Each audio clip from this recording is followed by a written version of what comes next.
तो सभी भक्तों को प्रणाम। आज की कक्षा में से भक्तों का हार्दिक स्वागत है और अभी हम प्रार्थना करते हैं।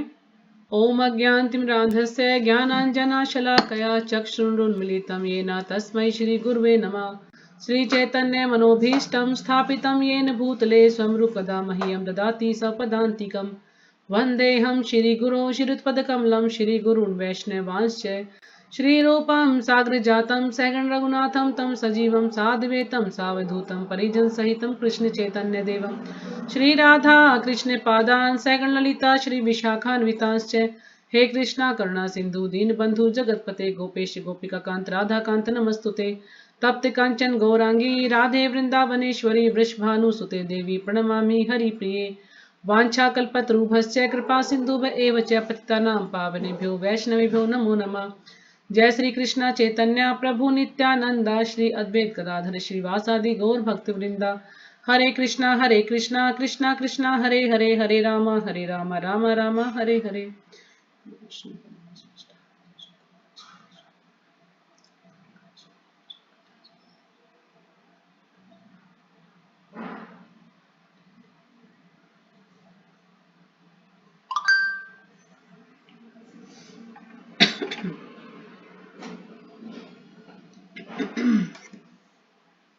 हरे कृष्णा माता जी प्रणाम माता जी।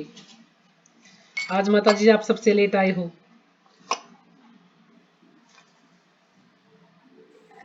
आवाज नहीं आई आपको, क्या बात है?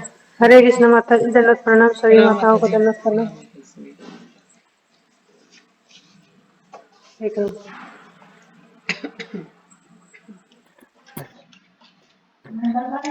तो आज हम नया चैप्टर शुरू करेंगे, ध्यान योग। इसमें ज्यादातर सारा ना अष्टांग योग के बारे में दिया गया है। ध्यान योग वाले चैप्टर में अष्टांग योग के बारे में सारा।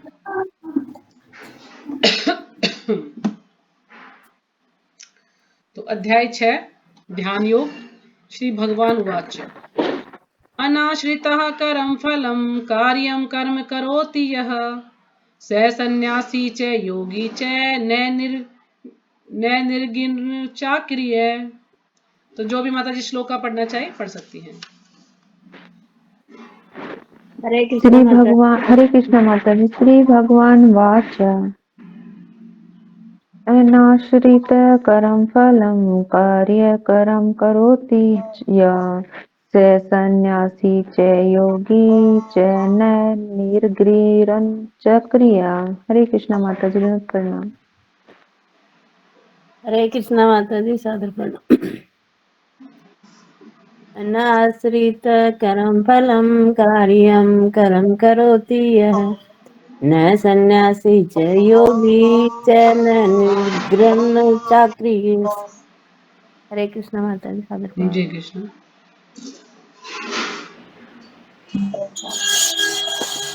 और कोई? प्रणाम माता जी, पढ़िए। अध्याय 6 श्लोक संख्या 1। अनाश्रिता करम फलम कार्ये करम करोति या स सन्यासी च योगी च निर्गरन चाक्रिया। हरे कृष्णा माता जी, सादर जी हरे प्रणाम। कृष्णा, प्रणाम माता जी, अध्याय पढ़िए। भगवत गीता अध्याय 6 ध्यान योग श्लोक संख्या 1। श्री भगवान वाच अनाश्रित करम फलम कार्ये करम करोति ये स सन्यासी च योगी च न निर्गृहण अकरिये। हरे कृष्ण माता जी, सादर प्रणाम। जी हरे कृष्णा। हरे कृष्णा माता जी, दंडवत जी प्रणाम। हरे कृष्णा, प्रणाम माता जी। अनाश्रिता करम फलम कार्यम करम करोति यः स सन्यासी च योगी च न निर्गृहन् चाक्रिय। हरे कृष्णा माता जी, दंडवत जी प्रणाम। हरे कृष्णा, प्रणाम। हाँ जी, हो गया हरे सबका? कृष्ण माता जी, हाँ जी हरे कृष्णा, प्रणाम। प्रणाम माता जी, पढ़िए। श्री भगवान उवाच अनाश्रिता करम फलम कार्ये करम करोति या स सन्यासी च योगी च न निर्गुण क्रिया। हरे कृष्ण माता जी। जी हरे कृष्ण।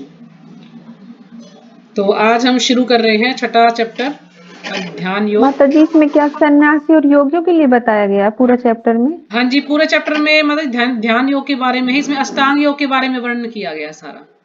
जी माता जो भी जी। अष्टांग योग है, जो योगी जन करते हैं उनके लिए ही है अष्टांग योग। तो प्रभुपाद जी ने हमें मतलब ऐसा बताया नहीं है, तो समझाने के लिए चैप्टर है। मतलब हम लोग ऐसा कर भी नहीं सकते।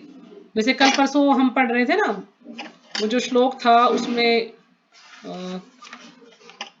ये था ना कि श्लोक संख्या 27 और 28 में कि समस्त इंद्रिय विषयों को बाहर करके दृष्टि को भोगों के मध्य में केंद्रित करके क्या हम ऐसा कर सकते हैं? आंखें आदि खोलनी है, आदि बंद करनी है, प्राण तथा पान वायु को नथुनों के भीतर रोक कर, मन इंद्रियों तथा बुद्धि को वश में करके जो मोक्ष को लक्ष्य बनाता है वह योगी इच्छा भयता क्रोध से रहित हो जाता है। जो निरंतर इस अवस्था में रहता है वह अवश्य ही मुक्त है। तो हमारे बस की बात नहीं है ये सब करना। और दूसरा क्या बात है कि जो ये योगी जन है ये सिर्फ अपने फायदे के लिए ही करते हैं, इन्हें कोई ना कोई सिद्धि प्राप्त करनी होती तभी ये इतनी जो है कठोर तपस्या करते हैं। तो इसको भौतिकी कहा गया है, इसको आध्यात्मिक नहीं कहा गया है। हाँ, यदि वो ये जो भी इतनी तपस्या करते हैं भगवान को प्राप्त करने के लिए करें तो फिर वो आध्यात्मिक योग होगा इनका, नहीं तो भौतिक में ही लगता है ये सब। अभी हम पढ़ेंगे ना इसमें, तो विस्तार से प्रभुपाद जी हमें समझाएंगे इसके बारे में। तो शब्दार्थ, श्री भगवान उवाच, भगवान ने कहा अनाश्रितः शरण ग्रहण किए बिना कर्म फल की कार्यम कर्तव्य कर्म कर्म करोति करता है यह जो सह वह सन्यासी सन्यासी च भी योगी योगी च भी न नहीं निरहित अग्नि अग्नि न तो च भी अक्रिय क्रियाहीन। कि श्री भगवान ने कहा जो पुरुष अपने कर्म फल के प्रति अनासक्त है और जो अपने कर्तव्य का पालन करता है वही सन्यासी और असली योगी है। तो यहाँ भगवान बता रहे कि कौन है असली सन्यासी और योगी? जो कि अपने कर्म फल के प्रति अनासक्त है, यानी जिसको कर्म तो करता है लेकिन उसको फल की कोई इच्छा नहीं है, वो उनसे अनासक्त है। और जो अपने कर्तव्य का पालन करता है और जो भी उसको कर्तव्य है उसके वो उनका अच्छे से पालन करता है लेकिन फल की इच्छा नहीं करता है, तो ऐसा व्यक्ति सन्यासी या योगी है। वह नहीं जो न तो अग्नि जलाता है और न कर्म करता है। ऐसा व्यक्ति योगी नहीं बन सकता जो कि ना तो अग्नि जलाता है और ना ही कोई कर्म करता है। अग्नि जलाना मतलब वो, क्योंकि जो सन्यासी लोग हैं वो भिक्षा मांग के अपना गुजारा करते थे, भिक्षा ही मांगते थे, मिल गया तो ठीक है, नहीं मिला तो नहीं खाएंगे कुछ भी। लेकिन भगवान यहाँ पर कह रहे हैं ऐसा जो सन्यासी वो वास्तव में असली सन्यासी नहीं है, क्योंकि अगर वो खुद कुछ नहीं करता तो भगवान को भोग नहीं लगाता, तो यानी उसको अग्नि नहीं जलाता तो वो खाना भी नहीं पकाता, भगवान को भोग नहीं लगाता। असली योगी कौन है? जो कि अग्नि जलाता है और भगवान को अलग अलग व्यंजन बनाता है और भगवान को भोग लगाता है, भगवान की सेवा करता है, सारे कार्य भगवान के लिए करता है, 24 घंटे भगवान की सेवा में रत रहता है। ऐसा व्यक्ति असली योगी कहलाने के लायक है। बाकी और इसमें पढ़ेंगे तो प्रभुपाद जी और अच्छे समझाएंगे हमें। तात्पर्य शिल्पराज जी के द्वारा, शिल्पराज जी की जय। इस अध्याय में भगवान बताते हैं कि अष्टांग योग पद्धति मन तथा इंद्रियों को वश में करने का साधन है। कि जो अष्टांग योग पद्धति है वो किस चीज को वश में करना है? मन को और इंद्रियों को, क्योंकि हमारी जो भी इंद्रियां हैं हमें उनको वश में करना है। और मन सबसे महत्वपूर्ण है, मन, क्योंकि मन यदि हमारा वश में होगा तो हमारी इंद्रियां हमारे वश में हो जाएंगी। तो इन दोनों चीजों को वश में करना है, ये साधन है अष्टांग योग के द्वारा लोग इसको वश में करने का प्रयास करते हैं। किंतु इस कलयुग में सामान्य जनता के लिए इसे संपन्न कर पाना अत्यंत कठिन है। लेकिन जो सामान्य जनता है उसके लिए इसको कर पाना अत्यंत कठिन है, क्योंकि काफी मुश्किल है, ये हर व्यक्ति इसको नहीं कर सकता है। जैसे अष्टांग योग का है यम नियम आसन प्राणायाम प्रत्याहार धारणा ध्यान और समाधि, तो ये 8 चीजें हैं। तो जैसे यम में क्या कि ऐसे कार्य जो नहीं करने चाहिए, वर्जित कार्य। नियम में ऐसे कार्य जो कि करने जरूरी है, अनिवार्य है, उनको करना चाहिए। फिर है आसन, आसन में यानी जो हम जो योगा करते हैं, आसन करते हैं, वो आएगा इसमें। वो हम किस लिए करते हैं? वो शारीरिक क्रियाएं हैं हमारी, हम शरीर को स्वस्थ रखने के लिए वो कार्य करते हैं, किससे हमारा शरीर जो है स्वस्थ रहेगा। लेकिन इसको हम योग नहीं कह सकते। जैसे आजकल हम कहते हैं हम योगा करते हैं, तो वो योगा ये योगा से कंपेयर नहीं कर सकते, ये योगा अलग है और वो हम करते हैं अपने शरीर के लिए, हमारा शरीर स्वस्थ रहे, थोड़े बहुत आसन हम कर लेते हैं, तो ये मतलब उससे अलग है, वो योगा नहीं है। असली योग है जो भगवान के लिए किया जाता है, जो ये जो सन्यासी लोग करते हैं। फिर है प्राणायाम। प्राणायाम जैसे कि जो रामदेव बाबा सिखाते हैं हमें प्राणायाम करना, करते हैं ना, अनुलोम विलोम करते हैं, तो ये प्राणायाम है। फिर है प्रत्याहार। प्रत्याहार का अर्थ है कि इंद्रियों को विषयों से हटाना, यानी जो इंद्रियों का जो विषय है, यानी आंखों का कार्य है देखने का, कानों का है सुनने का, तो अब देखने में हम कोई गलत चीज भी देखते हैं, सुनने में हम कुछ गलत भी सुन लेते हैं, तो उनके विषयों से हमें उसको इंद्रियों को हटाना, अपने वश में करना इंद्रियों को। फिर है उसके बाद धारणा। धारणा का अर्थ है कि भगवान के रूप पर ध्यान एकाग्र करना, भगवान के रूप पर ध्यान एकाग्र करना। और उसके बाद है फिर ध्यान। ध्यान है कि भगवान पर का गहन अध्ययन, गहन ध्यान मतलब पूरा गहराई से मतलब भगवान का ध्यान करना, छोटे से छोटे भगवान को स्मरण करना। और फिर है समाधि। समाधि यानी पूर्ण तल्लीनता, पूरी तरह से वो जो है सिर्फ भगवान में तल्लीन हो जाए, पूरी तरह से भगवान का ही नाम ले, उसको कहते हैं समाधि। तो जो कृष्ण भावनामृत है, कृष्ण भावनामृत में समाधि किसको कहा गया है? जो पूरी तरह से कृष्ण भावनाभावित व्यक्ति है, इसका मतलब वो समाधि में है, उसको समाधि की जो है उपयोगिता दी गई कि उस समाधि में है। लेकिन जो अष्टांग योग है, अष्टांग योग का जो समाधि का वो अलग है, वो मतलब पूरी तरह से अपनी इंद्रियों को, अपने मन को, सब कुछ को वश में करता है, अपना ध्यान बिल्कुल कहते हैं ना अपनी भौं पे यहाँ पर वो जो है पूरा ध्यान लगाता है। और जब उसकी मृत्यु होती है तो वो यहीं से कहते हैं उसकी मृत्यु होती है, यहीं से वो फोड़कर निकलते हैं, हड्डी फोड़कर, क्या बोलते हैं उसको, खोपड़ी फोड़कर निकलते हैं वो। तो इस प्रकार से उनकी इस प्रकार से मृत्यु होती है। या उनको किसी लोक में जाना होता है, इसलिए भी वो तपस्या करते हैं कि हम उच्च लोक में जाएंगे, तो उसके लिए भी वो तपस्या करते हैं, फिर वो अपनी इच्छा के अनुसार वहां पर चले जाते हैं, उनको सिद्धि प्राप्त हो जाती है। लेकिन कृष्ण भावनाभावित में, जो कृष्ण भावनाभावित है व्यक्ति, पूरी तरह से कृष्ण पर ही आश्रित है, वो है वास्तव में वो समाधि में ही है। तो यद्यपि इस अध्याय में अष्टांग योग पद्धति की संतुति की गई है, किंतु भगवान बल देते हैं कि कर्म योग या कृष्ण भावनामृत में कर्म करना इससे श्रेष्ठ है। तो भगवान ही कहते हैं, प्रभुपाद जी में समझा रहे हैं कि भगवान किस चीज पर बल देते हैं कि कर्म योग या कृष्ण भावनामृत में कर्म करना इससे श्रेष्ठ है। अष्टांग योग से श्रेष्ठ क्या है? कृष्ण भावनामृत में कर्म करना, कृष्ण भावनामृत में जुड़ना। इस संसार में प्रत्येक मनुष्य अपने परिवार के पालनार्थ तथा अपनी सामग्री के रक्षार्थ कर्म करता है। अब कोई भी मनुष्य कर्म करता है अपने परिवार के लिए, है ना, परिवार की सुख सुविधाओं का ध्यान रखता है, कैसे इनका पालन पोषण करना है, बच्चों को अच्छे स्कूलों में पढ़ाना है, बच्चों की अच्छी परवरिश करनी है, और या अपनी रक्षा के लिए कौन सी सामग्री जुटानी है ताकि हमारी इससे रक्षा हो सके, हमारी अच्छे से जो है पूर्ति हो सके चीजों की, हमें अच्छे से सुख सुविधाएं मिल सके। तो वो इसी चीज में लगा रहता है जो संसारी जीव है। किंतु कोई भी मनुष्य बिना किसी स्वार्थ, किसी व्यक्तिगत तृप्ति के, चाहे वह तृप्ति आत्म केंद्रित हो या व्यापक हो, कर्म नहीं करता। तो यहाँ पर प्रभुपाद जी समझा रहे हैं कि कोई भी व्यक्ति बिना स्वार्थ के कर्म नहीं करता, है ना। हमारा कोई भी स्वार्थ है, उसी के अनुसार हम कर्म करते हैं। ये मेरी पत्नी है, मेरे बच्चे हैं, मेरा परिवार है, तो उसके स्वार्थ के लिए उनका, क्योंकि हमारा स्वार्थ है कि मेरा परिवार है, मुझे इनका ध्यान रखना है, तो ये स्वार्थ है। मेरी पत्नी मेरी सेवा करती है, मेरे बच्चे मेरा कहना मानते हैं, या पत्नी सोचती है पति मेरा ध्यान रखता है, तो ये स्वार्थ है।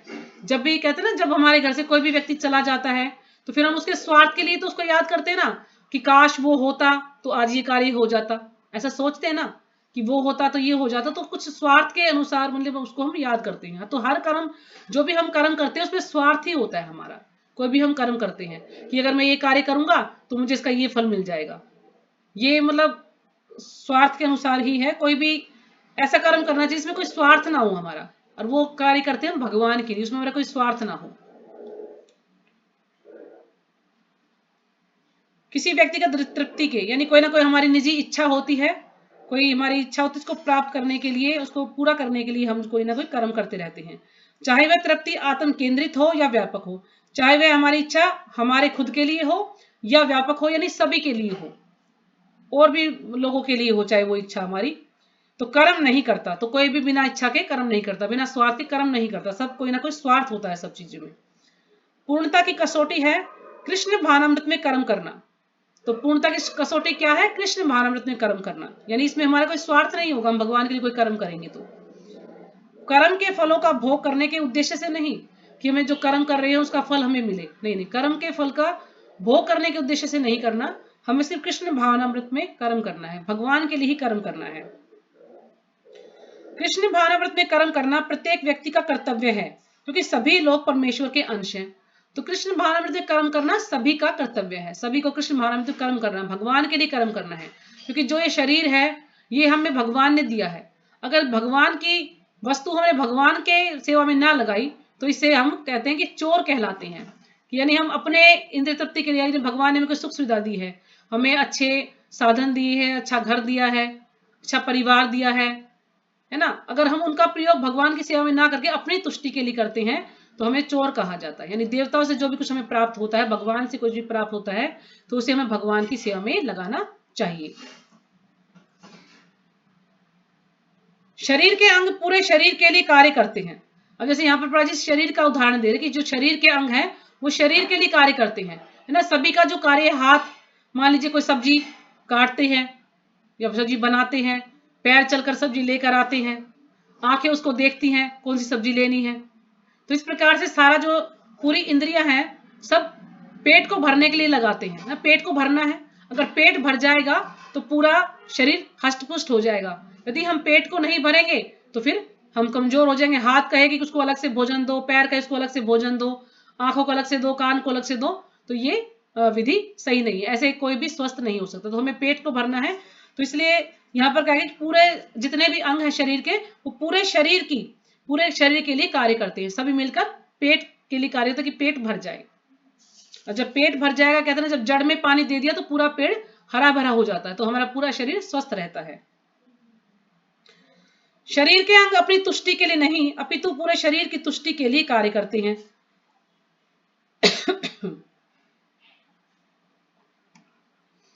इसी प्रकार जीव अपनी तुष्टि के लिए नहीं अपितु पर ब्रह्म की तुष्टि के लिए कार्य करता है। वही पूर्ण सन्यासी या पूर्ण योगी है।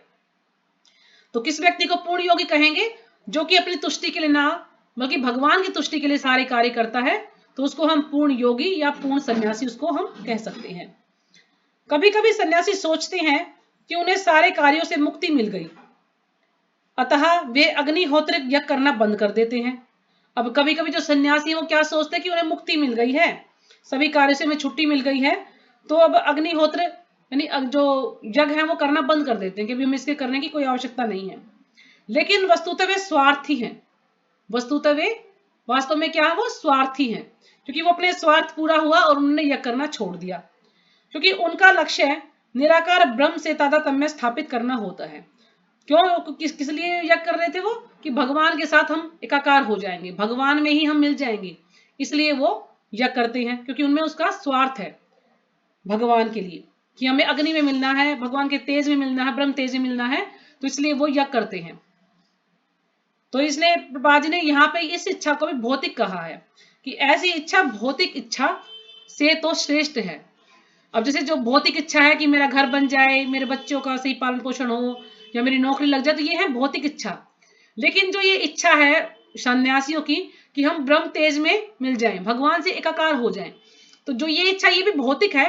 लेकिन जो ये भौतिक इच्छा जो लोग करते हैं अपने फायदे के लिए, उससे श्रेष्ठ है ये कि भगवान में मिलना, यानी कम से कम भगवान का ध्यान तो है, भगवान के बारे में सोचते हैं, यानी भगवान में मिल जाना चाहते हैं, तो ये उससे श्रेष्ठ है। किंतु यह स्वार्थ से रहित नहीं होती। लेकिन इसको हम ये नहीं कह सकते कि बिना स्वार्थ के है, इसमें स्वार्थ है उनका। योगियों का, सन्यासियों का स्वार्थ है कि मैं भगवान में मिल जाना, भगवान से एकाकार हो जाना है, तो स्वार्थ तो है उनका। लेकिन जो भौतिक इच्छाएं हैं उनसे वो श्रेष्ठ है, लेकिन ये स्वार्थ रहित नहीं है।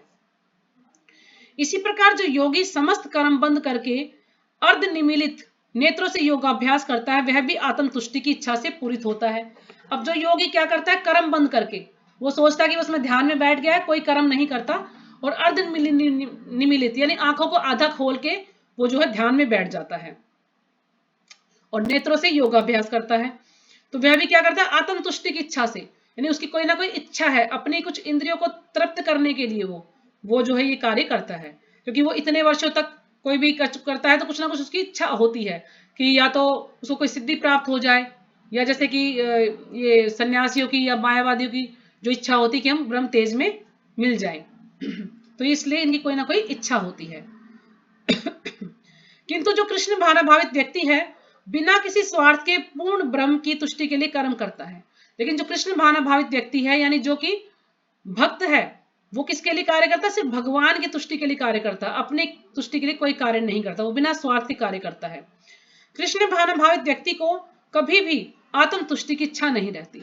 और जो कृष्ण भावनाभावित व्यक्ति को कभी भी कोई आत्म तुष्टि की इच्छा नहीं रहती, अपने लिए कुछ नहीं सोचता कि मेरा ये कार्य हो जाए, मैं भगवान की भक्ति कर रहा हूं, तो नहीं, वो कोई भी कार्य करता है सिर्फ भगवान की इच्छा के लिए करता है, कि भगवान को प्रसन्न करने के लिए कार्य करता है।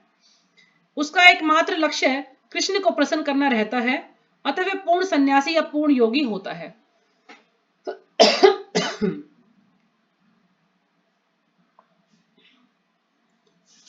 त्याग के सर्वोच्च प्रतीक भगवान चैतन्य प्रार्थना करते हैं। अब त्याग के सर्वोच्च प्रतीक, तो आप सब चैतन्य महाप्रभु के बारे में जानते हैं कि चैतन्य महाप्रभु ने कितना त्याग किया।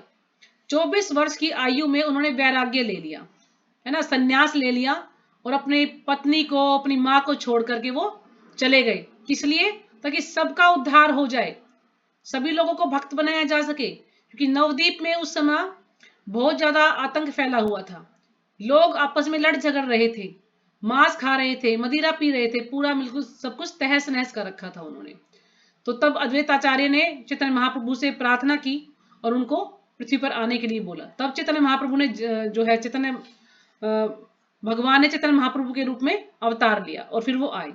और क्या उनकी जो है शादी हुई थी, आज शादी हुई और कल ही वो अपनी पत्नी को छोड़कर चले गए हैं कि मैं जा रहा हूँ जो है समाज सेवा करने, मतलब मैं सबको भगवान से जोड़ने के लिए।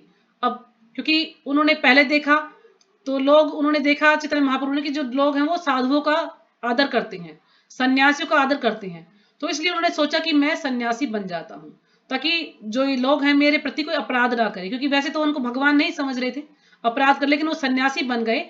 तो उस समय, पहले के समय में सन्यासियों का बहुत आदर होता था, क्योंकि उस समय जो सन्यासी थे वो अच्छे सन्यासी होते थे, सच्चे सन्यासी होते थे। लेकिन आजकल के जो सन्यासी हैं, हम उन पर भी भरोसा नहीं कर सकते हैं कि उनके वो कैसे हैं, उन अंदर क्या छिपा हुआ उनकी, है ना। देखने में तो सही लगते हैं, लेकिन अंदर उनके क्या है कुछ पता नहीं चलता।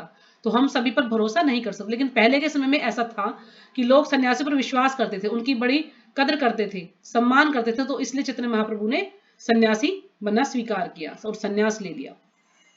चैतन्य महाप्रभु प्रार्थना करते हैं, न धनम न जनम न सुंदरीम कविताम वा जगदीश काम्ये मम जन्मनि जन्मनीश्वरे भवताद भक्ति रहे तुकी तव्यई।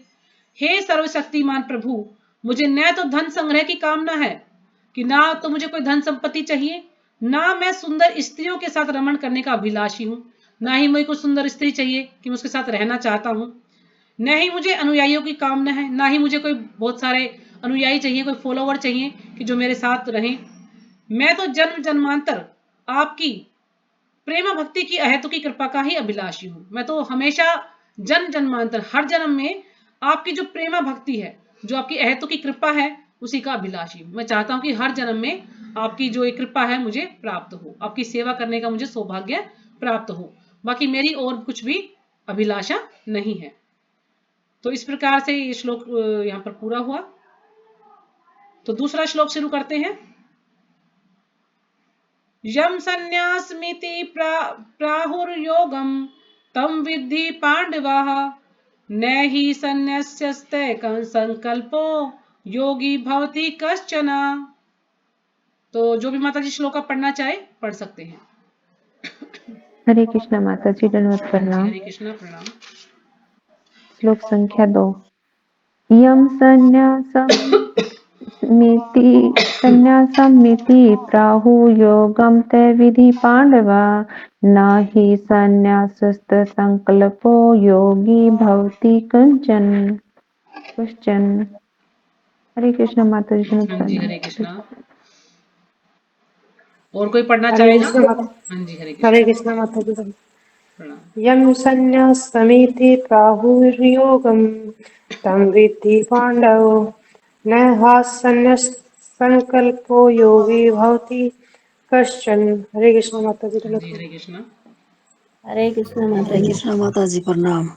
प्रणाम माता जी। यम संन्यासम इति राहु योगम तम विधि पांडवा न हि असन्यासत संकल्प योगी भवेत् कश्चन। हरे कृष्ण हाँ माता जी, जी। हरे कृष्ण। हरे कृष्णा माता जी, हाँ जी, सादर हरे कृष्ण। प्रणाम। श्रीमद् प्रणाम माता भगवत जी। गीता यथारूप अध्याय 6 ध्यान योग श्लोक संख्या 2। यम कन्यायासम इति प्रहुयोगम अमृतम विधि पांडवा न ही अस्मयस्ते संकल्प योगी भवति कंचन। हरे कृष्णा माता जी, जी, हरे सादर कृष्ण। प्रणाम। प्रणाम। हरे कृष्ण माता जी प्रणाम। जी, प्रणाम माता जी। अध्याय 6 श्लोक संख्या 2। यम संन्यासमिति प्राहुर्योगं तमं विधि पांडवा न हास्य हानस्ते सति संकल्पो योगी भवति कंचन। हरे कृष्ण माता जी, हाँ धन्यवाद जी, हरे प्रणाम। कृष्ण। प्रणाम माता जी, पढ़िए। यं सन्न्यासमिति प्राहुर्योगं तं विद्धि पाण्डव न हासन्यस्तसङ्कल्पो योगी भवति कञ्चन। हरे कृष्ण माता जी, धन्यवाद हाँ जी, प्रणाम। हरे कृष्ण।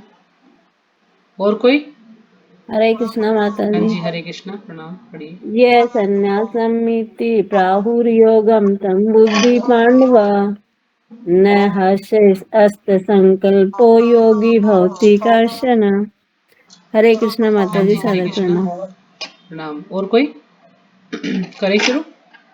शब्दार्थ यम जिसको, संन्यासम संन्यास, इति इस प्रकार, प्राहु कहते हैं, योगम परब्रह्म के साथ युक्त होना, तम उसे विद्धि जानो, पांडव हे पांडुपुत्र, न कभी नहीं, ही निश्चय ही, असन्यस्त बिना त्यागे, संकल्प आत्म तृप्ति की इच्छा, योगी योगी भवती होता है, कश्चन कोई। अनुवाद। हे पांडुपुत्र, जिसे संन्यास कहते हैं, उसे ही तुम योग अर्थात पर ब्रह्म से युक्त होना जानो। भगवान यहाँ पर समझा रहे हैं अर्जुन को कि जिसे संन्यास कहते हैं उसे ही तुम योग, योग क्या होता है? युज धातु से बना है योग, यानी जुड़ना। तो योग का अर्थ है जुड़ना, भगवान से जुड़ना, अर्थात पर ब्रह्म से युक्त होना जानो, है ना। जैसे भगवान यहाँ पर बता रहे हैं कि उसे ही तुम योग, योग को क्या है? अर्थात पर ब्रह्म से युक्त होना जानो, कि पर ब्रह्म से ही जुड़ा हुआ है, वो भगवान से जुड़ा हुआ है। क्योंकि इंद्रिय तृप्ति के लिए अच्छा इच्छा को त्यागे बिना कोई कभी योगी नहीं हो सकता। क्योंकि जब तक हम इंद्रिय तृप्ति को नहीं त्यागते हैं, जब तक हम अपनी इच्छाओं को से अनासक्त नहीं होते हैं, तब तक कभी भी कोई योगी नहीं बन सकता है। तो इसलिए उसे बोलते हैं कि योग में स्थित हो जाओ, यानी तुम भगवान से जुड़ जाओ। तात्पर्य श्रीपाद जी के द्वारा, श्रीपाद जी की जय। वास्तविक संन्यास योग या भक्ति का अर्थ है कि जीवात्मा अपनी स्वाभाविक स्थिति को जाने और तद अनुसार कर्म करे। तो जो वास्तविक संन्यास योग या भक्ति का अर्थ क्या है कि जीवात्मा अपनी वास्तविक स्थिति को समझे, वास्तविक स्थिति के बारे में जाने और फिर उसके अनुसार कर्म करें। तो वास्तविक स्थिति क्या है हमारी? कि हम ये शरीर नहीं, आत्मा है, और हमारा धर्म क्या है? भगवान की सेवा करना। तो और उसके अनुसार ही फिर हमें कर्म करना है। तो हमें कर्म किसके लिए करना? भगवान के लिए, भगवान की सेवा करनी है, भगवान की प्रसन्नता के लिए हमें कार्य करना है। तो जैसे चैतन्य महाप्रभु बोलते हैं, जीवेर स्वरूप होए कृष्णेर नित्य दास, कि हम क्या हैं? जीव का स्वरूप क्या है? कृष्ण के नित्य दास। हम सब भगवान के दास हैं, हम कृष्ण के दास हैं। तो ये हमारा स्वरूप है। और दास का कार्य क्या है? स्वामी की सेवा करना। तो हमारा कार्य भगवान की सेवा करना। जीवात्मा का अपना स्वतंत्र अस्तित्व नहीं होता।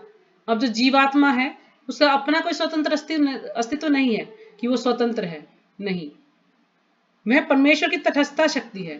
तो वो क्या है? परमेश्वर की तटस्थता शक्ति है, यानी ऊपर पराशक्ति और नीचे अपरा प्रकृति, तो बीच में है तटस्थता शक्ति। अब ये जीव की इच्छा पर निर्भर है, क्योंकि जीव को थोड़ी सी अल्प स्वतंत्रता भगवान ने दी है। अब जीव देखता है कि वो ऊपर जाएगा तो आध्यात्मिकता में जाएगा, यानी भगवान की भक्ति करेगा, और नीचे की तरफ आएगा तो वो फिर भौतिक संसार में फंस जाएगा। बहिरंगा जो शक्ति है, इसको अपरा शक्ति भी बोलते हैं, माया देवी बोलते हैं, दुर्गा देवी बोलते हैं, तो वो उसको अपने चंगुल में फंसा लेगी और फिर वो भौतिक संसार में ही फंस कर रह जाएगा, कुछ भी कार्य नहीं कर पाएगा। यदि हम भगवान की तरफ जाते हैं परा प्रकृति की तरफ जाते हैं तो वहां पर है योग माया, यानी अंतरंगा शक्ति। अंतरंगा शक्ति भी बोलते हैं, योग माया भी बोलते हैं, राधा रानी भी बोलते हैं।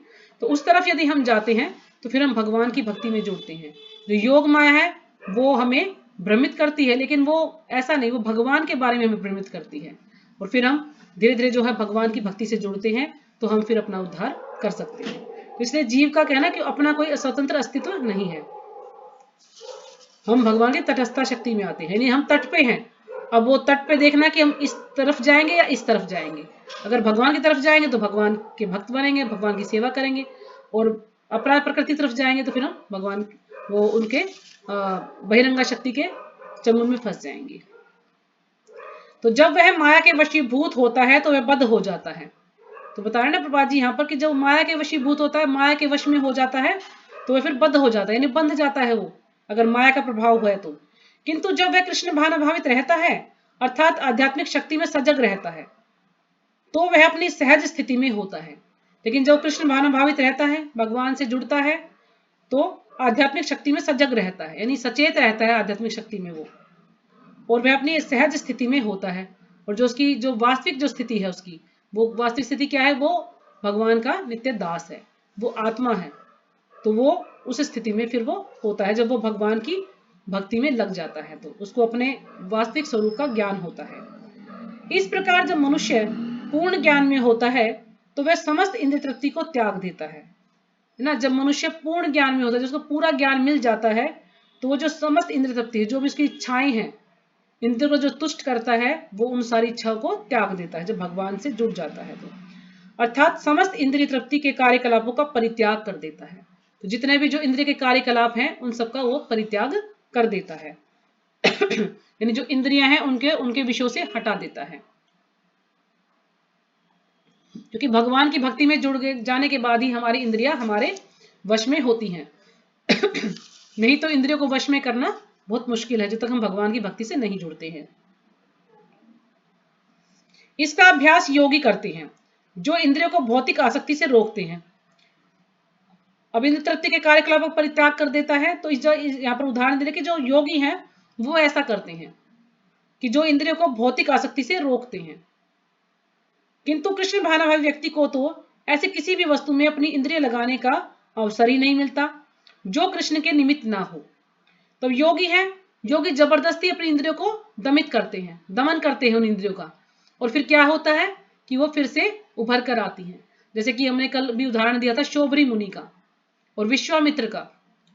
तो उन्होंने 60,000 वर्षों तक तपस्या की, और फिर क्या हुआ, विश्वामित्र ने 60,000 तपस्या की और फिर 60 मिनट में ही मेनका आई और उनको डांस किया और उनको जो है आकर्षित किया, और उन्होंने सारा ध्यान उनका भंग हो गया और फिर उन्होंने मेनका से शादी कर ली। और इसी प्रकार से शोभरी मुनि का भी बताया जाता है कि उन्होंने भी 60,000 वर्ष तक जो है तपस्या की, और उसके बाद एक मछली को संभोग करते देखा तो उनका भी ध्यान जो है भंग हो गया, और फिर उन्होंने भी शादी की। और मेरे ख्याल में उन्होंने मानधाता राजा की 9 कन्याएं थी, यानी ज्यादा कन्या 50 थी, कुछ ऐसा सुना था मैंने, अभी याद नहीं है। तो इतनी सारी कन्याओं से उन्होंने विवाह कर लिया, मेरी शायद 50 लड़कियां थी ना, हाँ, तो 50 लड़कियों से विवाह कर लिया उन्होंने। 10,000 थी। 10,000 थी, हाँ। तो मतलब इसका मुझे क्लियर ज्ञान नहीं है कितना था, लेकिन मुझे ये काफी लड़कियां थी उनकी, तो कोई भी उनसे विवाह करना नहीं चाहती थी उनकी शक्ल देख के। लेकिन वो समझ गए कि मेरी शक्ल देखकर ये मना कर रहे हैं राजा मुझे कि भाई मैं पूछता हूँ उनसे, तो उन्होंने अपनी योग सिद्धि से इतना सुंदर अपना रूप बना लिया, सबने हाँ भर दी कि हम तो इसी से शादी करेंगे। और इस प्रकार शादी करके फिर वो 1,000 साल तक या कितने हजार साल तक खूब बच्चे पैदा किए, और फिर वो बाद में सोचा कि मैं क्यों अपना जीवन खराब कर रहा हूँ, फिर ध्यान योग में वहां चले गए। हाँ, इतने सारे बच्चे पैदा किए, उनके लालन पालन में लगे, अरे फिर बाद में याद आ कि मैंने क्या कर दिया। तो इस प्रकार से यानी जबरदस्ती हम इंद्रियों को वश में करने का प्रयास करेंगे तो वो वश में नहीं हो सकती।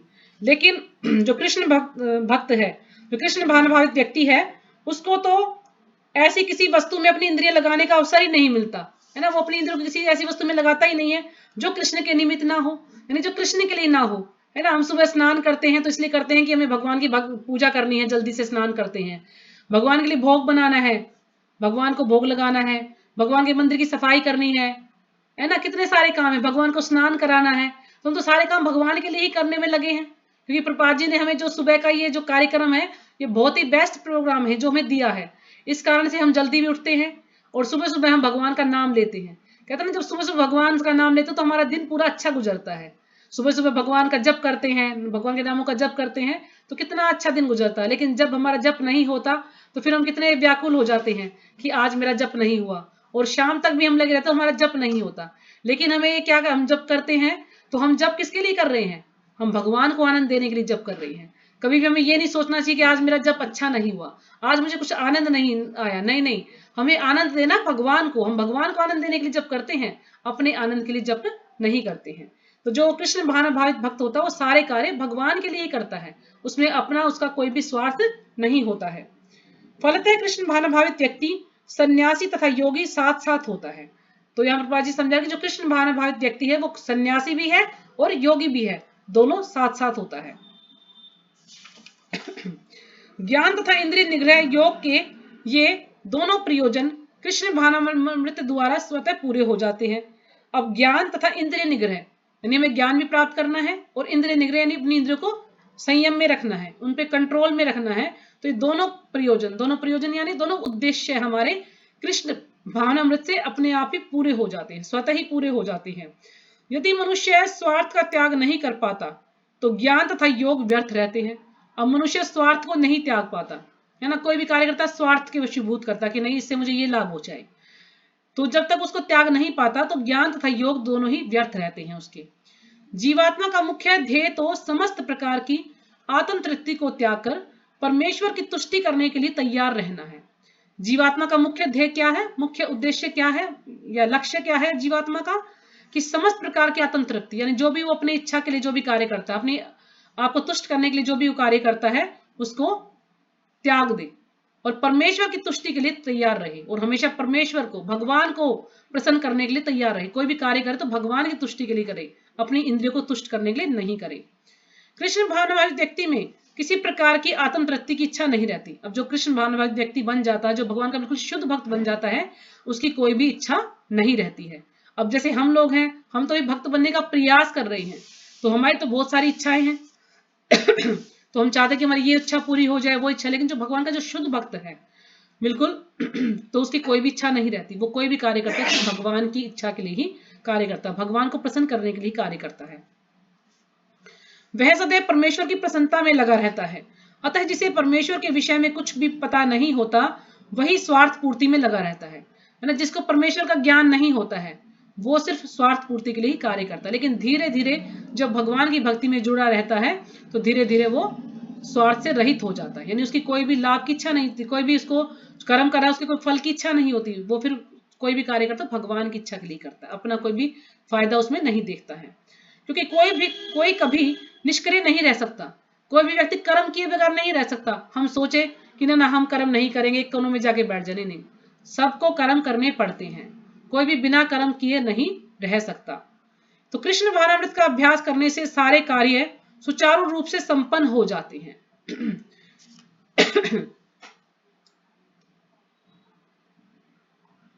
तो ये बहुत ही महत्वपूर्ण लाइन है कि कृष्ण भावनामृत का अभ्यास करने से सारे कार्य सुचारू रूप से संपन्न हो जाते हैं। जब हम भक्ति में जुड़ जाते हैं तो हमारे सारे कार्य अपने आप ही पूरे हो जाते हैं।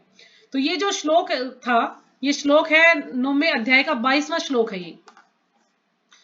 ये वाला श्लोक है कि अनन्या चिंतयन्तो माम ये जनाः पर्युपासते तेषां नित्यभियुक्तानां योगक्षेमं वहामयम्।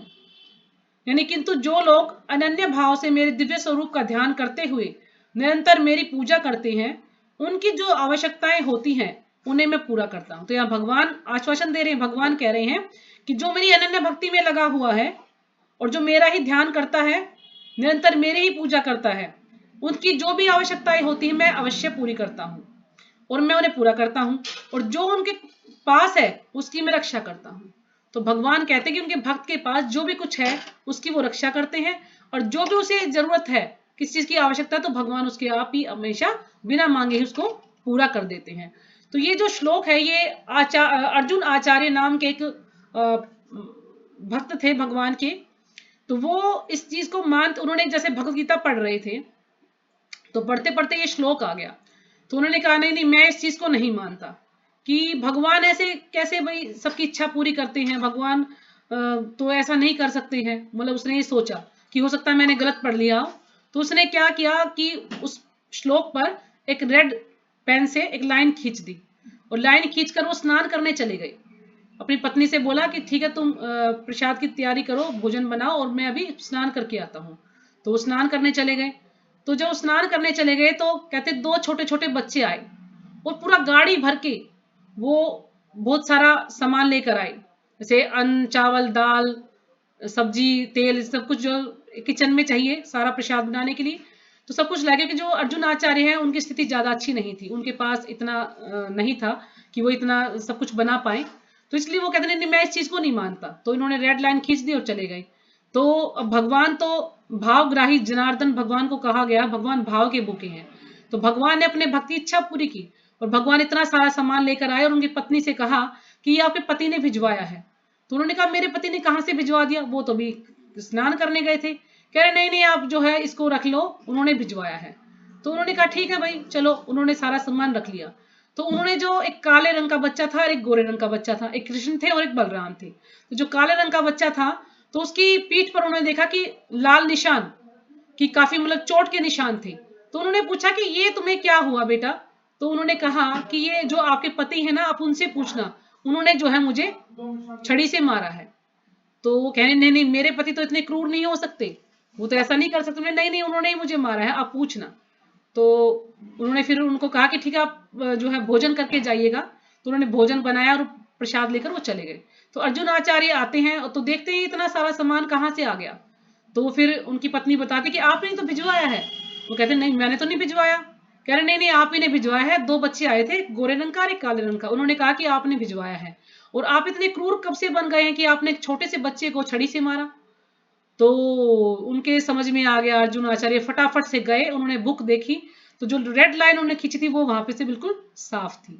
तो उनको समझ आ गया कि हाँ वास्तव में भगवान अपने भक्तों की जो संपत्ति है, जो भी उनके पास है, उसकी रक्षा करते हैं और जो उन्हें आवश्यकता है उसको पूरा करते हैं। तो उनको पूरा उस पर यकीन हो गया।